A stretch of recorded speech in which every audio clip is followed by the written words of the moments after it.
ابھی 5 برس کی عمر تھی.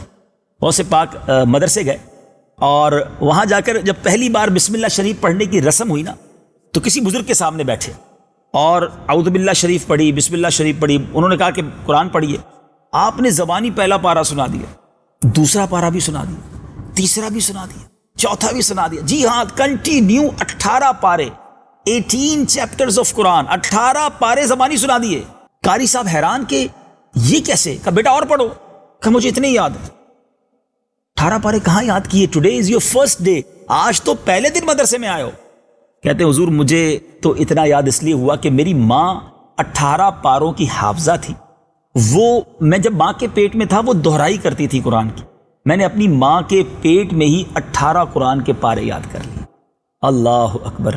ناظرین سنا آپ نے, یہ تھے ہمارے پیران پیر, یہ تھے سیدی غوث اعظم. ماں کے پیٹ میں 18 پارے یاد کر لیے.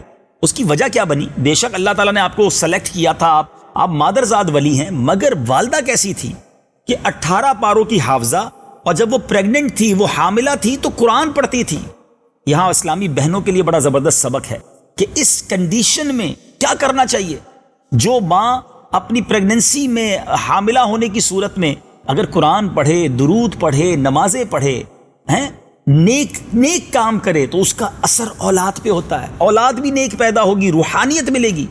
اس حالت میں بھی اگر فلمیں, ڈرامے, گانے, باجے, بے پردگی, بے حیائی, آپ سوچیں آنے والی اولاد پر کیا اثر پڑے گا. بات ہے سمجھنے کی, اگر ہم سمجھنے والے بنے. صلو علی الحبیب صلی اللہ تعالی علی محمد. مجھے اپنی اور ساری دنیا کے لوگوں کی اصلاح کی کوشش کرنی ہے انشاءاللہ.